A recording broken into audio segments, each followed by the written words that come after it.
बिस्मिल्लाहिर्रहमानिर्रहीम। My dear students, अस्सलाम वालेकुम। डियर स्टूडेंट्स, जैसा कि मैंने प्रीवियस लेक्चर में आपसे बात की थी कि आज के लेक्चर के अंदर हम SPSS के बारे में बात करेंगे और इस so far what we have done we will do with this software. ठीक है, तो SPSS statistical package for social sciences. ठीक है, अब हाउ वी, एक तो यह कि आपके पास 16, 18 कोई भी वर्जन जो है SPSS का आपके पीसी में इंस्टॉल्ड होना चाहिए इस पर्पस के लिए, बिकॉज ये जितना हमने काम इससे पहले टेस्टिंग ऑफ हाइपोथेसिस या डिस्क्रिप्टिव स्टैटिस्टिक्स की है, अब ये एस्टिमेशन ऑफ पैरामीटर्स की है, तो ये तमाम काम हमने SPSS पे करना है और उसके बाद उनके रिजल्ट्स को इंटरप्रेट करेंगे।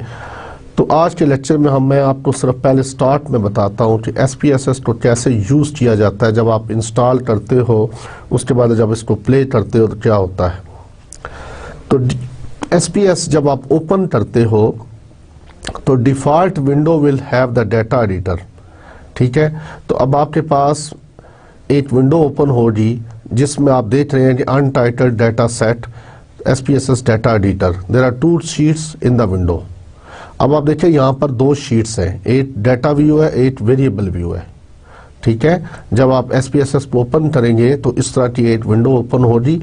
इसमें आप नीचे देख रहे हैं यहाँ पर डाटा व्यू है और उसके बाद वेरिएबल व्यू है। तो डाटा व्यू के अंदर आपने वेरिएबल व्यू में जाएं, the data view window, this window shows the actual data values and the name of the variables. Click on the tab label variable view. ठीक है, तो अब आपने वेरिएबल व्यू को क्लिक किया, वहां पे आपने वेरिएबल्स को डिफाइन करना है। ठीक है, तो वेरिएबल्स को डिफाइन करना है। सपोज हमारे पास डाटा है जिसमें हमारे पास आप समझ लें मेल फीमेल्स का डाटा है, या आपके पास एक क्वांटिटी हाइट और वेट का डाटा है, तो आपने एक वेरिएबल हाइट उसमें एंटर करेंगे। ठीक है, नेम की जगह पर, और उसके बाद वेट जो है नेक्स्ट वेरिएबल एंटर करेंगे। अब आप देखें जब आपने क्लिक किया वेरिएबल व्यू तो ये आया।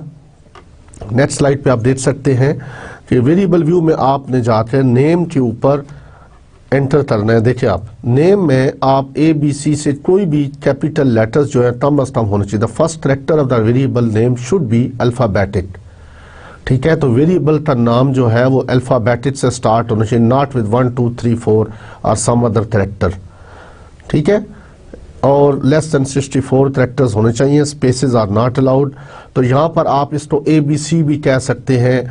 आप वेरिएबल का कोई नाम दे सकते हैं, जैसे वेट है तो वेट पूरा लिखने की जरूरत नहीं है, WT में लिख सकता हूँ। ठीक है, इसी तरह हाइट है तो HT लिख सकता हूँ। ठीक है जी। अब आप देखें, अगर आपने इसकी जगह पे नेम टाइप करना चाहते हैं, if you want the name of some particular values, तो फिर आपको उसको बताना पड़ेगा कि ये न्यूमेरिक है या स्ट्रिंग है। तो नीचे ला के आप देखेंगे ये वेरिएबल विथ है, यहाँ पर आप देख सकते हैं न्यूमेरिक वैल्यू है, तो न्यूमेरिक के साथ इसकी विथ है 8 है, इसको आप एडजस्ट कर सकते हैं। ठीक है, और पॉइंट डेसिमल के बाद 2 डिजिट तक। ठीक है, पॉइंट के बाद 2 डेसिमल तक जो है वो यहाँ पे वैल्यू दे रहा है। अब चाहें तो you can change the value of this particular values. इसी तरह विथ के बाद नेक्स्ट देखें आप, डेसिमल यहाँ पे हुआ, सपोज ये वैल्यू है 3.141592, तो इसको करने के लिए आपको उसकी एडजस्टमेंट करनी पड़ेगी। ठीक है, डेसिमल अगर आप ये सारी वैल्यूज चाहते हैं तो अगर आप इसको 0 कर देंगे तो ये 3.0 दे देगा और 3 पॉइंट तक वैल्यू देगा जी। नेक्स्ट है इसके बाद जो है अगला आप कॉलम है वो दैट इज अबाउट लेबल। तो लेबल में देखें, लेबल में आप उसका नाम पूरा लिख सकते हैं। सपोज अगर वेट WT आपने शुरू में डिफाइन किया हुआ है तो यहाँ लेबल पे आके आप WEIGST वेट पूरा लिख सकते हैं। ठीक है, वैल्यूज में इसी तरह देखें कि वैल्यूज में अगर आप क्लिक करेंगे तो वैल्यूज आप you can give the some particular value to the value. Suppose अगर आप सेट्स है, जैसे वेरिएबल सेट्स है, तो यहां पर आप 1 is equal to male and 2 is equal to female लिख सकते हैं। You can give this. ये नॉर्मली कैटेगोरिकल वेरिएबल जब पड़ेगा, क्वालिटेटिव डाटा होगा, तो वहां पर इसकी जरूरत पड़ेगी। ठीक है। अब अगर मैं आपसे कहूं कि ये हमारे पास एक डाटा है, ठीक है, इसको हमने SPSS पे लोड करना है, इसको SPSS पे लोड करना है। जेंडर है, हाइट है, नेम है, ठीक है। How would you put the following information into SPSS? आपने SPSS खोलने के बाद आपके पास ये डाटा है जी। नेम है, 8 वेरिएबल नेम है, 8 वेरिएबल जेंडर है यानी सेट्स, और 8 वेरिएबल हमारे पास हाइट है। जब आप नेम करेंगे तो नेम को न्यूमेरिक से हटाकर स्ट्रिंग की तरफ लाना पड़ेगा। तो यहाँ पर value 1 represents the mail and 2 represents the female. ठीक है, अंडरस्टैंड। अब आपने क्या किया, आपने वेरिएबल व्यू के अंदर जाकर सबसे पहले नेम को क्लिक किया, वहां पर नेम पूरा लिख दिया, और टाइप में जाकर उसको स्ट्रिंग किया। जैसा कि मैंने शुरू में स्लाइड में दिखाया था कि जब टाइप है, जब आपका वैल्यूज जो है वो न्यूमेरिक नॉन न्यूमेरिक डाटा होगा, तो फिर उसकी टाइप बदलनी पड़ेगी। ठीक है, उसमें आपने स्ट्रिंग को जाकर क्लिक करना होगा। जब आप इसको क्लिक करेंगे टाइप में जाकर, तो वहां पर आपसे पूछेगा, तो वहां आप लिखते हैं कि स्ट्रिंग जो है STRING स्ट्रिंग, उसको क्लिक करेंगे। अब उसको पता है कि ये यहाँ पे नाम आएंगे, न्यूमेरिक डाटा नहीं आएगा। ठीक है। इसके बाद आपने विथ 7 ले की डेसिमल को 0 करना पड़ा। जाहिर बात है, न्यूमेरिक तो नहीं, अब नॉन न्यूमेरिक है तो 0 आना ही था। नेम ऑफ द स्टूडेंट, तो लेबल में जाकर आपने कहा नेम ऑफ द स्टूडेंट, और वैल्यूज में नन कर दिया, मिसिंग नन है, एटसेट्रा। इसी तरह दूसरा वेरिएबल आपने जेंडर डिफाइन किया। अब जब जेंडर किया तो न्यूमेरिक वो खुद लिखेगा। जेंडर में भी आपने डेसिमल 0 कर दिया, उसको पता है कि 0 पॉइंट के बाद 0 यानी 1 और 2 हम डिनोट कर रहे हैं ना, 1.00 से फायदा नहीं है। तो लेबल में जाके जेंडर ऑफ द स्टूडेंट कर दिया, और साथ वैल्यूज में जाकर इसको एक्सप्लेन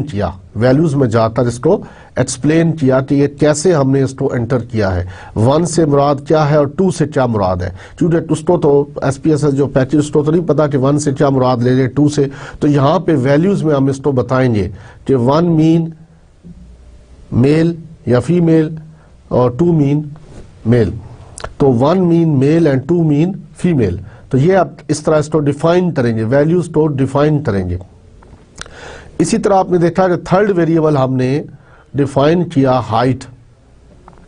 ठीक है, अब हाइट जो है न्यूमेरिक वैल्यू है, तो इसको एज इट इज रहने दिया, और डेसिमल के बाद 1 डिजिट तक आपने फिक्स कर दिया, और लेबल में जाकर पूरा लिख दिया हाइट ऑफ द वेरिएबल, और वैल्यूज में इसको छोड़ दें, क्योंकि कैटेगोरिकल वेरिएबल या क्वालिटेटिव वेरिएबल में हम वैल्यूज को एंटर करते हैं, 1 2 3 4 वहां पे हम डिफाइन करते हैं, एंड सो ऑन। अब हमारे पास जब ये करेंगे, अब आप डाटा व्यू में आए। ठीक है, डाटा व्यू में आएंगे तो अब वहां पर आपने नेम के नीचे उनका नाम एंटर करना है, और जेंडर के नीचे जेंडर का एंटर करना है, और साथ उसकी हाइट देनी है। ठीक है, बात समझ में आ रही है?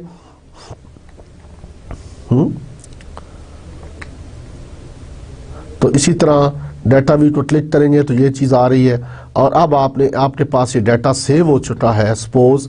तो सेव होने के बाद आप इसको कैसे सेव करेंगे, आपके पास डाटा आपने एंटर किया, सेव कैसे करेंगे, जस्ट Ctrl+S करेंगे to save the file you created, simply file and click save as. तो फाइल को क्लिक करें और यहाँ पे save as. You can save the file in different forms by clicking the save as type. तो इसको आप क्लिक करके डिफरेंट टाइप्स में आप डाटा जो है वो सेव कर सकते हैं। ठीक है, तो अजीज तलबा, अब मैं SPSS का वर्जन नंबर 16 को ओपन करूंगा आपके सामने, और यही प्रोसेस जो है इसको हम दोबारा रिपीट करेंगे। ठीक है, आपको दिखाएंगे कि डेटा में जेंडर और मेल और नेम एंड हाइट और वेट कैसे हम फीड करते हैं। ये तो आपने स्लाइड्स में देखा। तो जब आप स्टार्ट करोगे तो कैसे करोगे, स्टार्ट में जाके देखें इसको, स्टार्ट SPSS का वर्जन नंबर 16, इसको हमने क्लिक किया है।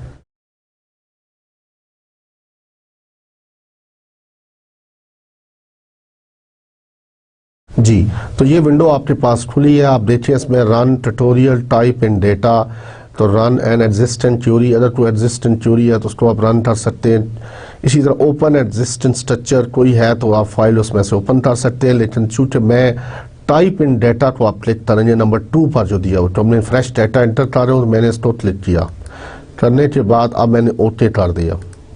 ठीक है, now you can see there is a data view, there is a variable view. तो सबसे पहले आप वेरिएबल व्यू में आइए और यहां पर एंटर करते हैं हम नेम। तो नेम जो है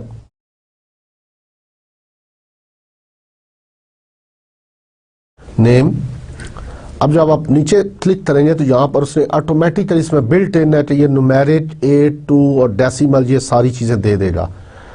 ठीक है, अब आपने न्यूमेरिक को क्लिक करना है यहाँ पर, तो यहाँ पे आप ऑप्शन पूछता है, तो इस पे आके आप स्ट्रिंग को क्लिक कर दें। ठीक है, जब आपने स्ट्रिंग को क्लिक किया तो ऑटोमेटिकली इसको पता है कि आप डेसिमल में कुछ नहीं हो रहा है, ओके कर दें। ठीक है, और एंड तक आप देखें और लेबल में जाकर यहाँ पर आप दे लें कि नेम ऑफ स्टूडेंट्स।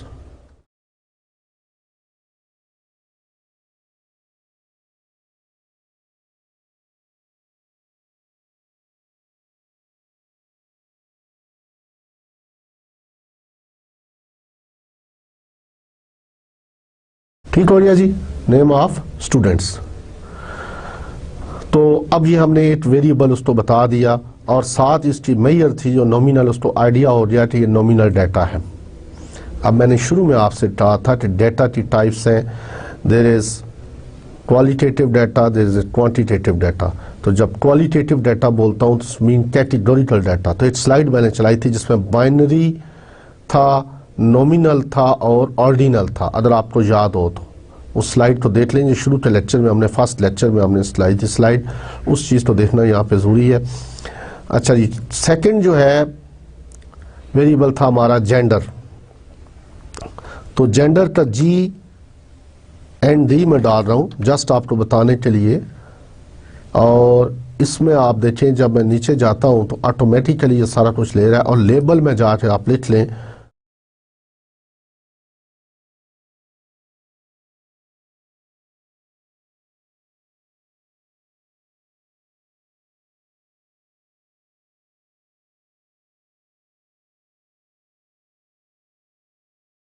ठीक है जी, कंप्लीट आपने कर दिया।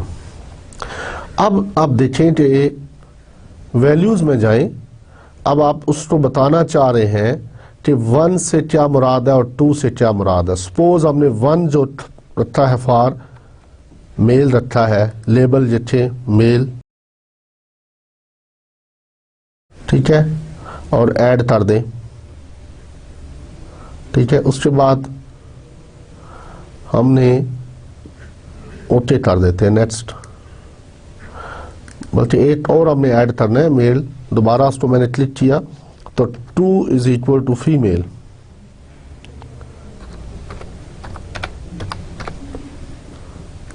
ऐड कर दिया और ओके कर दिया।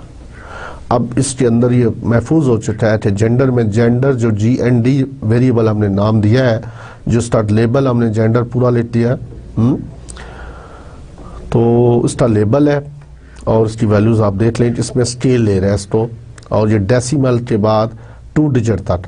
तो अगर आप चाहें तो इसको भी ख़त्म कर दें, यहाँ पर क्लिक कर 0 बिकॉज, और इसको अगर चाहें तो इसको भी आप कम ज़्यादा कर सकते हैं क्लिक करने से, क्योंकि 1 और 2 ही है। न्यूमेरिक वैल्यू या 1 देंगे या 2 देंगे। चलिए 2 तक इसको रखते हैं जी। जेंडर के बाद था हाइट, तो HT मैं लिख रहा हूं और इसमें जाकर कंप्लीट लिख लें।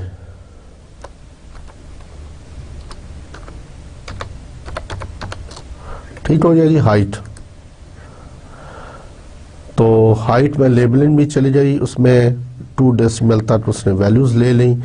अब आप चले जाएं, ये आपका था वेरिएबल व्यू। अब जब आप डेटा व्यू में इसको क्लिक करेंगे तो आपके पास 3 वेरिएबल डिफाइंड है। ठीक है, पहला सपोज नाम आप लिख लें अली, ठीक है, नेक्स्ट हसन,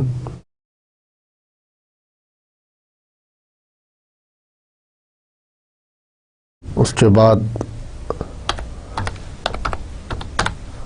अलीना है सपोज, उसके बाद सफ़ी है जी। नेक्स्ट हमारे पास कोई नाम आप ले लें, NAZ, नाज है। तो अब इनकी जेंडर में आप देखिए, आपने अब 0 1 देना है। 1 मीन मेल, 1 मीन मेल, ये फीमेल है, सफ़ी मेल और ये फीमेल। ठीक हो गया जी। हाइट, तो हाइट जो एंटी देखे 5.2, इसी तरह 4.7, ये है जी नेक्स्ट 4.5 और नेक्स्ट है 4.1 एंड 5.5। ठीक है जी, ये आपने डाटा एंटर कर दिया। अंडरस्टैंड कि डाटा कैसे एंटर करते हैं। अली आपने नेम दिया, उसके बाद जेंडर दिया, उसके बाद आपने उसकी हाइट दी और वेरिएबल्स कैसे डिफाइन किए। अब आप इसको सेव करना चाहें तो सेव भी कर सकते हैं, कंट्रोल एस करें तो यहाँ पर सेव एज का ऑप्शन आ रहा है। तो इनमें से अब देखिए कि इसको मैंने क्लिक किया तो मैं इसी SPSS 7.save को लेता हूँ और सेव, तो हमारे पास वो डेटा सेव हो चुका है। ठीक है, तो अजीज़ तलबा, अब आपने देखा कि मैंने SPSS को 16 वर्जन को कैसे ओपन किया। ओपन करने के बाद it has 2 views, data views and variable views. सबसे पहले वेरिएबल व्यू में जाकर वेरिएबल्स को डिफ़ाइन करते हैं। अगर आपका वेरिएबल जो नेम है, जैसे कोई ऐसी नॉन न्यूमेरिक डाटा है, ठीक है, तो उसको आपने स्ट्रिंग को क्लिक करना होता है। जब न्यूमेरिक डाटा होगा तो उसमें आपने उसको एज इट इज़, वो न्यूमेरिक तो उसके बिल्ट इन उसमें मौजूद है कि वो लेता है उसको। ठीक है, प्लस अगर वो कैटेगोरिकल डाटा हो या क्वालिटेटिव डाटा हो तो वहाँ पर लेबल्स में जाकर उसको हम डिफाइन कर देते हैं। ठीक है, कि ये इसकी टाइप कौन सी है। तो अब हम टेस्टिंग ऑफ हाइपोथेसिस में, अगर आपको याद हो तो शुरू में हमने जो काम किया था, testing of hypothesis about the mean of normal population when sample sizes are less than 30, तो हमने टी टेस्ट लगाया था। तो उसमें हम इसको सॉल्व करेंगे। ठीक है, बिकॉज इसके में जो फैसिलिटी है ये always use T test. T test इसमें तमाम मौजूद है, जी टेस्ट इसमें नहीं है। तो जी टेस्ट जो है वो ऑलमोस्ट जब हम सैंपल साइजेस जो हैं वो ग्रेटर देन 30 होते हैं ना, सैंपल साइज जब ग्रेटर देन 30 हो तो टी और जी दोनों ओवरलैप कर जाते हैं। तो लेस देन 30 पे तो वैसे ही हम टी टेस्ट यूज़ करते हैं ना।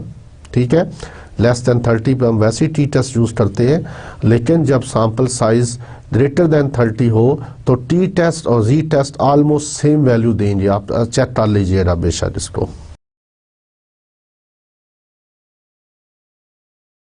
अजीज़ तलबा, अब हम एक एग्जाम्पल 1 सैंपल टी टेस्ट की सॉल्व करने लगे हैं। तो मैं न्यू फाइल खोलता हूँ, तो न्यू फाइल में डेटा में देखें आप, तो वो फाइल तो मैंने अभी छोड़ा, नेक्स्ट फाइल की तरफ आया हूँ। अब आप देखिए हमारे पास वेरिएबल व्यू है। अब क्वेश्चन इज दैट, चूँकि हमने, अब मैं क्वेश्चन लिखूँगा नहीं, सिर्फ मैंने SPSS को यूज़ करके आपको बताना है कि कैसे सॉल्व करेंगे। Suppose you have to test a hypothesis that mu is equal to mu naught और sample size less than 30 है और population standard deviation अननोन है। तो अगर इस तरह की सिचुएशन हो तो हम टी टेस्ट लगाते हैं। अब क्वेश्चन है एक इंजीनियरिंग से मैंने उठाया है, तो वो आप देख लीजिए, मैं पढ़ देता हूँ। इसको मैं कैसे सॉल्व करूँगा SPSS के ऊपर, इसको आप देखिएगा। The question is that, suppose that an engineer is interested in testing the bias in a pH meter। ठीक है, in testing the bias in a pH, P और कैपिटल H मीटर, उसमें वो bias देखना चाह रहा है। The data are collected on a neutral substance, ठीक है, and pH is equal to 7.0। तो ये नॉर्मली जो मीटर है उसकी जो वैल्यू है that should be 7.0। So a sample of measurements were taken with the following data। अब हमारे पास एक सिंगल सैंपल का डेटा मौजूद है। ठीक है, हमारे पास कुछ वैल्यूज हैं ये गालबन जो n की वैल्यूज़ हैं दैट इज़ 1 2 3 4 5 6 7 8 9 10 वैल्यूज़ हैं। तो इन 10 वैल्यूज़ को कैसे एंटर करेंगे, ठीक है। pH मीटर जो है उसकी अब हमारे पास वेरिएबल क्या है, ऑन ए न्यूट्रल सब्सटेंस, ठीक है। तो pH के नाम से हमारे पास वेरिएबल है, तो pH मीटर, तो हमारा डेटा का वेरिएबल क्या है जी, pH। तो इसको मैंने pH और इसका लेबल जो है दैट इज हम कंप्लीट लिखते हैं pH, ठीक है जी। तो चूंकि डेसिमल के बाद 2 डिजिट हमें चाहिए, बाकी न्यूमेरिक है वो ऑलरेडी हमें पता है कि इट शुड बी वैल्यूज़ क्या है, और इसके अलावा और कोई ऐसी चीज़ नहीं है जो उसमें एंटर की जाए, ओनली वन वेरिएबल, ठीक है। 1 सैंपल टेस्ट को मैं हैंडल कर रहा हूँ पहले, उसके बाद हम 2 सैंपल की बात करेंगे। अब आप डाटा व्यू में जाएँ तो pH की रीडिंग देखें जी क्या है, 7 पॉइंट, पहली वैल्यू जो है 7.07, नेक्स्ट वैल्यू है 7.70, 7.1, ठीक है। उसके बाद नेक्स्ट वैल्यू है 6.97, उसके बाद है 7 और नेक्स्ट है 7.03,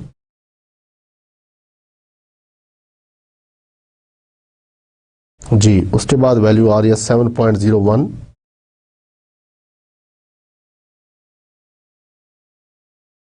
और नेक्स्ट वैल्यू है 7.01,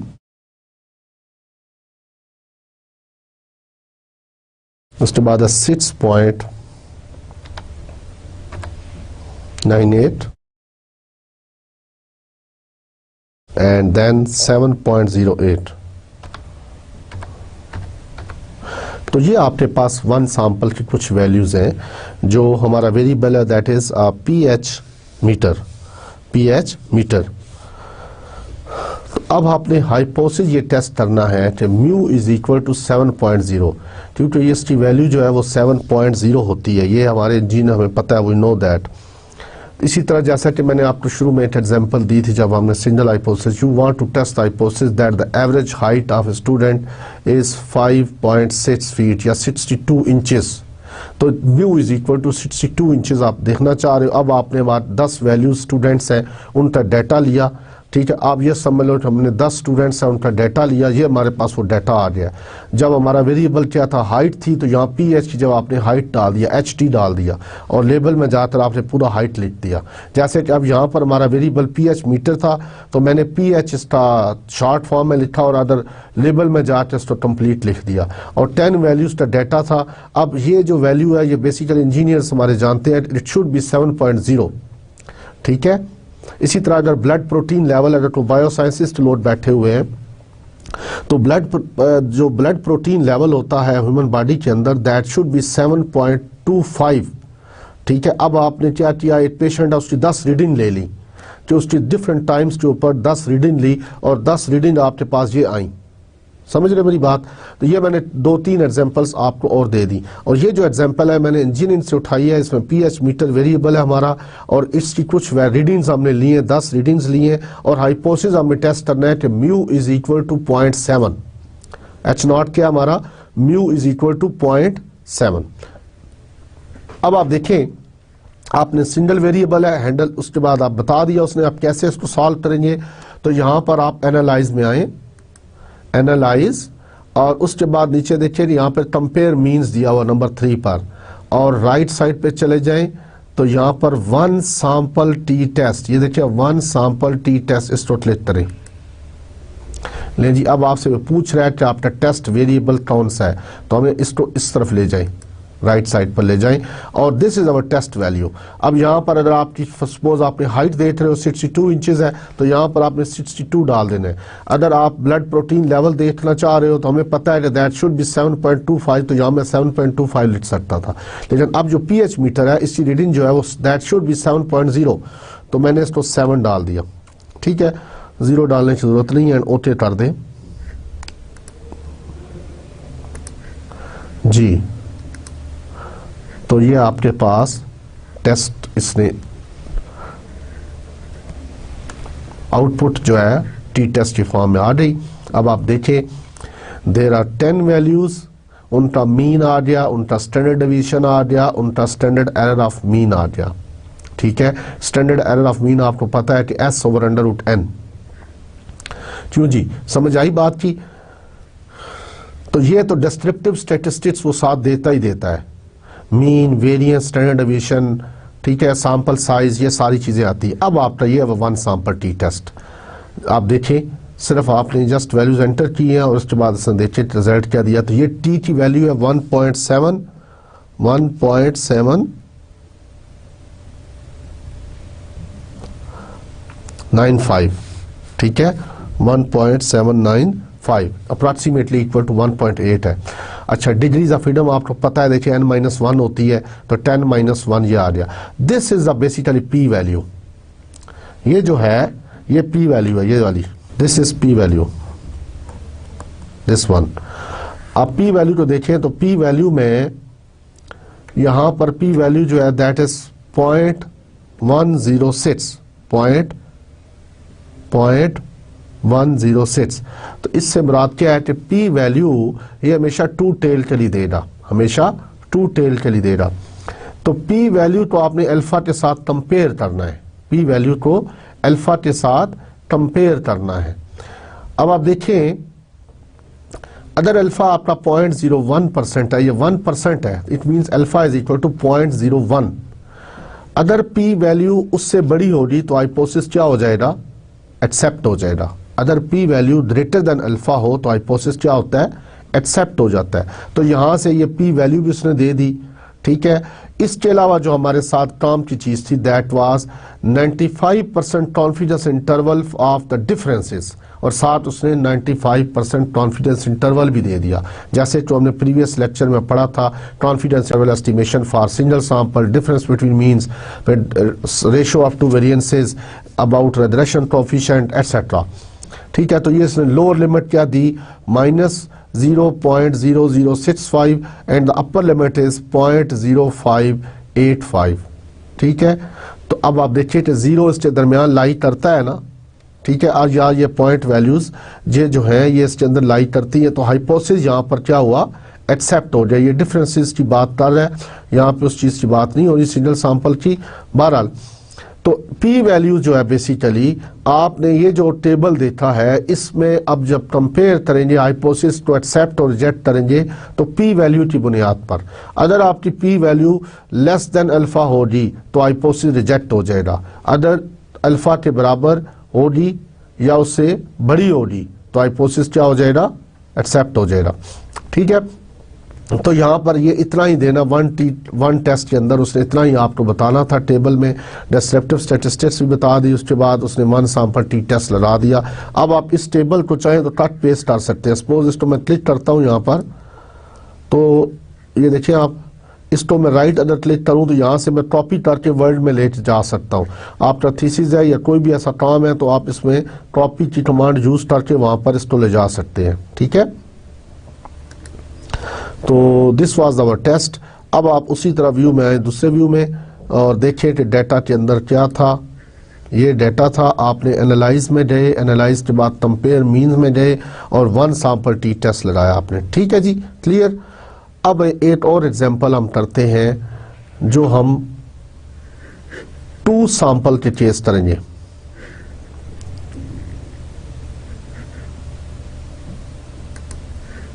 तो एक और फाइल में ओपन करता हूं। ठीक है, अब मैं ऐसे केस लूंगा जिसमें 2 सैंपल्स डिस्कस किए गए हों। जी, नाउ एक क्वेश्चन है, 2 सैंपल केस की बात मैं अब करूंगा। ठीक है, अब मैं क्वेश्चन पहले पढ़ देता हूं। सपोज आपके पास जैसे कि हमने प्रीवियस कुछ क्वेश्चन सॉल्व किए थे, मेरे पास वो उस वक्त मौजूद नहीं है, लेकिन मैं इसमें से सॉल्व कर रहा हूँ एक बुक में से। To find out whether a new serum will arrest leukaemia ये एक बीमारी है जो चूहों में पाई जाती है, ठीक है। 9 mice all with an advance stage of the disease, कोई डिजीज है जो चूहों में पाई जाती है और कुछ 9 चूहे हैं जो इब्तदाई स्टेज में उनको डिजीज लगी हुई है। हुआ क्या है, आर सिलेक्टेड, वो सिलेक्ट किए गए। 5 mice receive the treatment and 4 do not receive, उनमें से 5 ऐसे थे जिनको ट्रीटमेंट दी गई, को मेडिसिन दी गई, और 4 ऐसे थे जिनको कुछ नहीं दिया गया। Now the survival times in years from the time that experiment commenced are as follows. अब उनका जो टाइम था वो जिंदा कितना पीरियड तक जिंदा रहे, कितने साल जिंदा रहे, तो वो हमने नोट कर लिया। जिनको ट्रीटमेंट दी थी और दूसरा सैंपल क्या था जिनको ट्रीटमेंट नहीं मिली। तो at 5% level of significance can the serum be said to be effective, कहते हैं क्या वो जो सरम उनको दिए गई, ठीक है, वो इफेक्टिव थी या नहीं थी। It means μ1 is equal to μ2, there is no effect, और μ1 is not equal to μ2, it means there is some effect of that particular medicine, ठीक है। Assume the two distributions to be normally distributed with equal variances। तो अब आप देखें जब variances equal हो और डिस्ट्रीब्यूशंस क्या हो, नॉर्मल हो, तो we can use T test, और सैंपल साइज क्या है, लेस देन 30 है। तो सबसे पहले अब वेरिएबल्स व्यू में जाएं। अब आप इसको बताएं कि हमारा जो है क्या, दैट इज, तो ये वेरिएबल जो हमारा वो दैट इज सर्वाइवल टाइम है। क्या है, सर्वाइवल टाइम।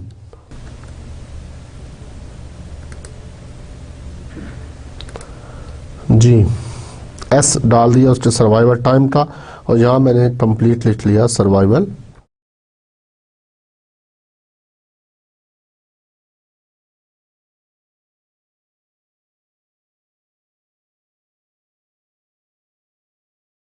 ठीक हो गया जी।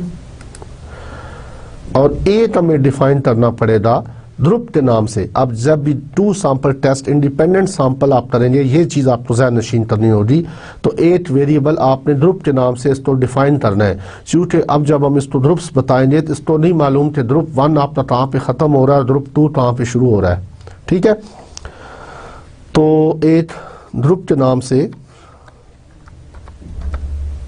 एक वेरिएबल दे दिया हमने, और अगर आप देना चाहें इसमें इस लेबल की जरूरत नहीं है। तो डेटा व्यू में जाएं और पहले सर्वाइवल टाइम जो है वो देखें कि पहली डाटा तक क्या है। तो अगर आप चाहें तो वेरिएबल व्यू में जाकर इसमें इसकी लेबलिंग कर सकते हैं वैल्यूज में, ठीक है। कि 1 से मुराद क्या है, 1 से मुराद ट्रीटमेंट है,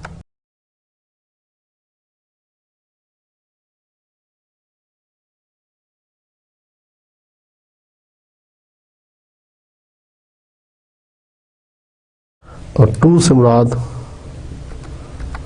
नो ट्रीटमेंट एंड ओके। लो जी, अब आप देखें डाटा व्यू में आए तो ग्रुप में पहली वैल्यू क्या थी, 2.1। एरो की से नीचे आ जाए तो सर्वाइवल टाइम है सारे 5.3, ठीक है।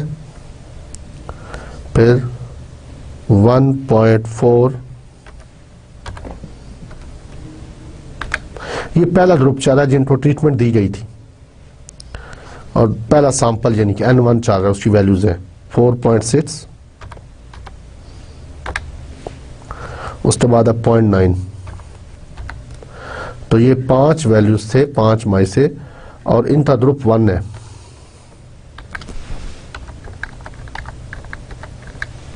ठीक है जी। अब दूसरे जो 4 है उनकी वैल्यूज क्या है, 1.9 जिनको नो ट्रीटमेंट दी गई, कोई ट्रीटमेंट नहीं हुई, 0.5, उसके बाद क्या 2.8, and next is 3.1, और that is 2, 2, 2, 2। तो जब भी आप इंडिपेंडेंट सैंपल को टेस्ट करना है तो आपने वेरिएबल 8 पूरा कंप्लीट 8 नीचे लिखेंगे, उसके सामने ग्रुप बना के एक वेरिएबल डिफाइन करेंगे और बताएंगे कि 1 ग्रुप हमारा ये है, ये सारे 1 को शो कर रहा है, 2 जो है 4 वैल्यूज है, 1 क्या है 1 जो है वो 5 वैल्यूज है और 2 की कितनी है 4 वैल्यूज। अब आप एनालाइज पे जाएं तो एनालाइज कंपेयर मीन, अब पहले 1 सैंपल किया था, अब इंडिपेंडेंट सैंपल्स यहाँ पे लिखा हुआ नंबर 3 के ऊपर कंपेयर मीन में इंडिपेंडेंट को क्लिक करें।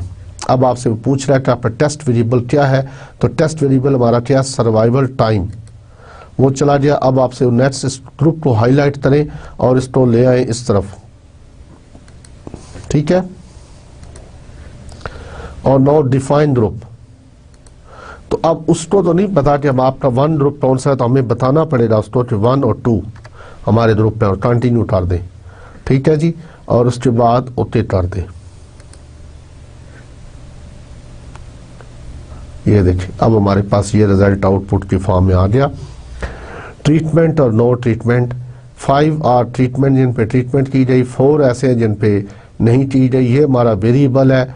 ग्रुप हमारे कौन से है जी 2, ट्रीटमेंट और नॉन ट्रीटमेंट। इसी तरह मीन जो 5 थे उनका ये आया, उनकी स्टैंडर्ड डिवीजन ये आई और स्टैंडर्ड एरर ऑफ मीन ये आया, ठीक है।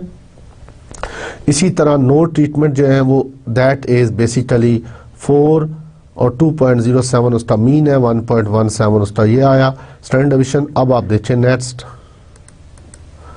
जी, यहां पर एक चीज आपको बता दूं कि हमने आपको ज़हन नशी होना चाहिए कि मैंने शुरू में ये बात की थी कि जब हम T test for independent sample लगाते हैं तो उनकी वेरिएंसेस की इक्वालिटी हम पहले टेस्ट करते हैं। If the variances are equal then we move further, ठीक है। लेकिन हम एज्यूम कर लेते हैं जी कि वेरिएंसेस इक्वल हैं, बट इन एफ स्टैटिस्टिक आपको याद होगा कि वहां पर हमने sigma 1 square is equal to sigma 2 square वहां पे बाकायदा टेस्ट किया था। तो यहां पर इसने ये टेस्ट लगाया है इक्वल वेरिएंसेस का, ठीक है। Basically we call it Levene's test, ठीक है। ये लेवेनीज टेस्ट है जो एसपीएसएस यूज करती है फॉर इक्वलिटी ऑफ वेरिएंसेस में। तो ये आप देखें एफ स्टैटिस्टिक की वैल्यू है 3.81, यानी एच नॉट यहाँ पे क्या टेस्ट हो रहा है, sigma 1 square is equal to sigma 2 square, ठीक है। Sigma 1 square is equal to sigma 2 square. इसकी पी वैल्यू देखिए क्या है, इसकी पी वैल्यू हमेशा ये राइट साइड पे टेस्ट होगा। तो पी वैल्यू बेसिकली आप देखिए 0.91 है, 0.091। तो ये पी वैल्यू देखिए अल्फा से बड़ी है या छोटी है। अगर तो ये अल्फा से बड़ी है तो हाइपोथेसिस एक्सेप्ट हो जाएगा। इससे मुराद क्या है कि वेरिएंसेस इक्वल है। अगर ये वैल्यू छोटी है इससे मुराद क्या है कि वेरिएंसेस इक्वल नहीं है। और जब नहीं होंगे तो फिर हम ये नीचे वाला टी आर यूज करेंगे। अब यहाँ पर ये T test for equality of जो मीन्स यूज हो रहा है, ये टेबल यहाँ से शुरू हो रहा है। पहले उसने 2 in 1 टेबल है, ये 2 in 1। पहले उसने वेरिएंसेस की इक्वालिटी टेस्ट की है इस पोर्शन में, उसके बाद उसने मीन्स की इक्वालिटी टेस्ट की है। μ1 इज इक्वल टू μ2, ठीक है भाई। दोनों में कोई फर्क नहीं है, ट्रीटमेंट से और ना ट्रीटमेंट देने से उनको कोई फर्क नहीं पड़ा। ये हाइपोथेसिस था हमारा। तो टी की वैल्यू क्या आई है 0.699। जब आपका ये हाइपोथेसिस एक्सेप्ट हो जाए तो फिर आप ये वाला टी यूज करेंगे जो नंबर 1 पे सी लाइन में आ रहा है। अगर ये रिजेक्ट हो जाए तो फिर आप नीचे वाला टी यूज करेंगे, सेकंड वाला, ठीक है। ये इस चीज को ध्यान में रखिएगा। सपोज आपका वेरिएंसेस इक्वल नहीं है तो फिर हमारे पास टी का कोई और फार्मूला है जो मैंने आपको वहां पे डिस्कस तो नहीं किया, लेकिन यहाँ पे आपको मैं बता रहा हूँ, ठीक है। तो ये वाली वैल्यू आप यूज करेंगे, इसकी पी वैल्यू इस्तेमाल करेंगे। अब यहाँ पर चूंकि वेरिएंसेस इक्वल है, हाइपोथेसिस एक्सेप्ट हो गया है, तो इसलिए हम ये टॉप वाला टी यूज कर सकते हैं। अब डिग्रीज ऑफ फ्रीडम देखिए कितनी वैल्यूज थी 9, तो n-2 कितना होता है हमारे पास डिग्रीज ऑफ फ्रीडम n-2। जब 2 सैंपल हो n1 प्लस n2 -2 तो कितना हो गया, दोनों सैंपल को ऐड किया तो 9 आया, 9 - 2 7, तो ये डिग्रीज ऑफ फ्रीडम 7 आ गया। ले जी अब पी वैल्यू देखिए क्या आई है, this is significance two tail, इसको हम पी वैल्यू बोलते हैं। क्या बोलते हैं? P value. तो पी वैल्यू में देखिए क्या वैल्यू आ रही है,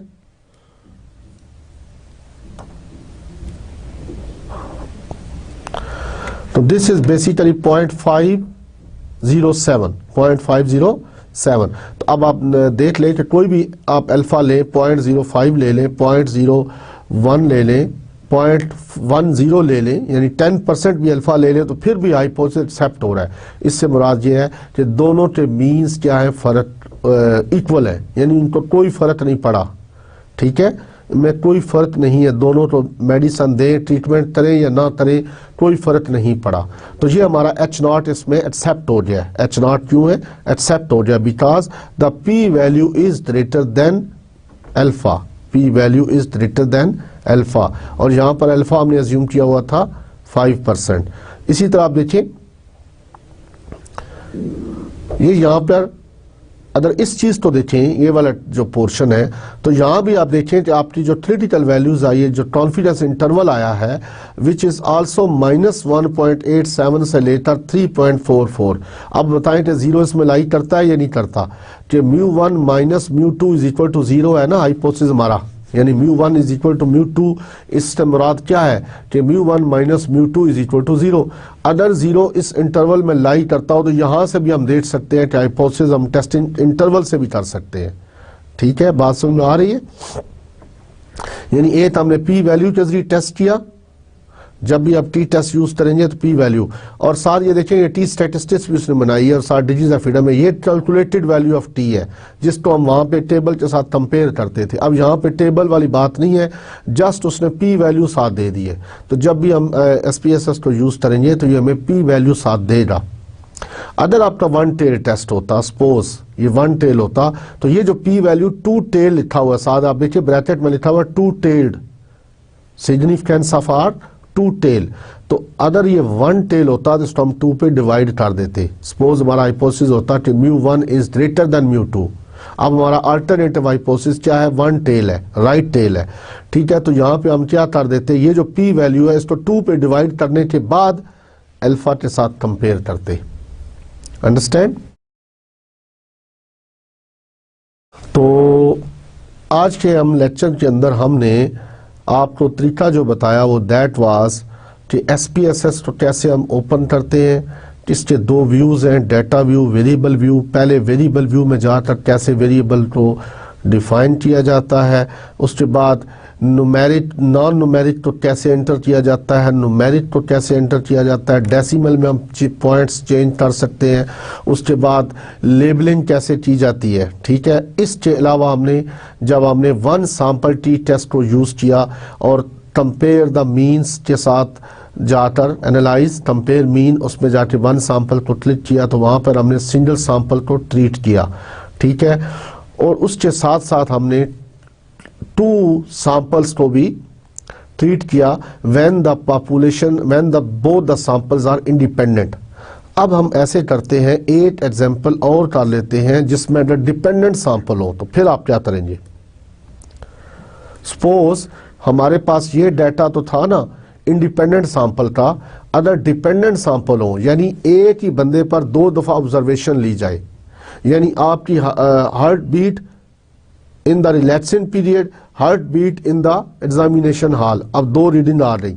ठीक है, आपका वेट पहले लिया गया, उसके बाद कुछ थोड़े टाइम के बाद दोबारा वेट लिया गया, तो अब क्या होगा? ये डिपेंडेंट सैंपल इसको हम बोलते हैं, पेड टी टेस्ट बोलते हैं। तो पेड टी टेस्ट में कैसे यूज करेंगे, उस टर्म में डाटा लेता हूं और उसको हम सॉल्व करते हैं जी।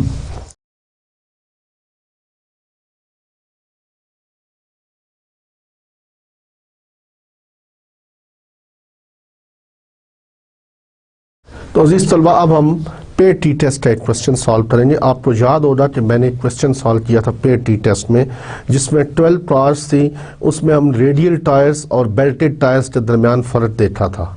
ठीक है, is there any significant difference between these two, और उसमें क्या मैं रेडियल टायर्स की वजह से और बेल्टेड टायर की वजह से फ्यूल कंजम्पशन में कोई फ़र्क पड़ता है या नहीं पड़ता?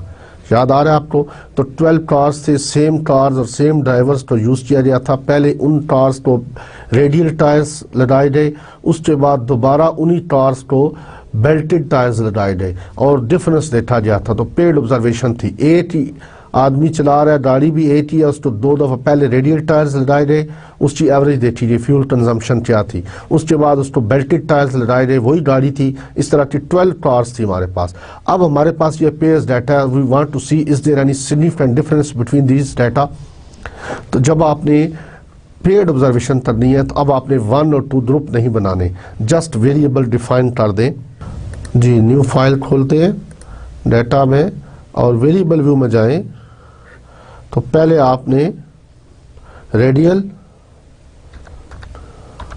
टायर्स, उसके बाद बेल्टेड टायर्स,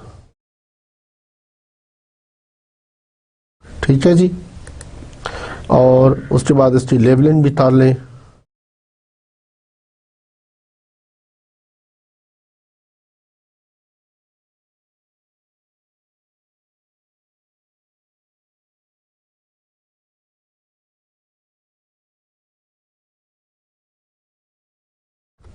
ठीक है, तो अब आ जाए वेरिएबल डेटा व्यू में। तो पहली वैल्यू जी 4.2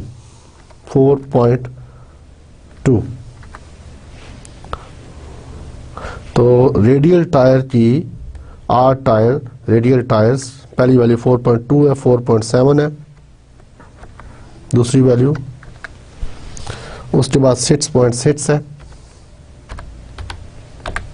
जी। नेक्स्ट वैल्यू है 7, 6.7, उसके बाद वैल्यू है 4.5, उसके बाद है 5.7 एंड नेक्स्ट 6। ये किलोमीटर्स पर लीटर है ना, ठीक है, जितने किलोमीटर कवर करता है वो उस टायर के साथ। उसके बाद जो है 7.4 एंड 4.9,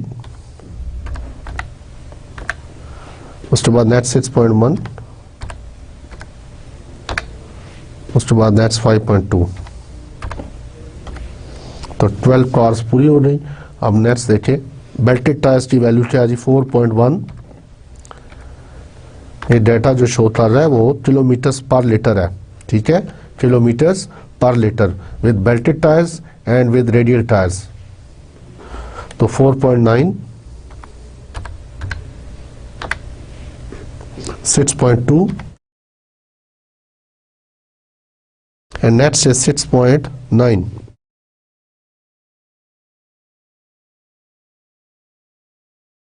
and 6.8, 4.4,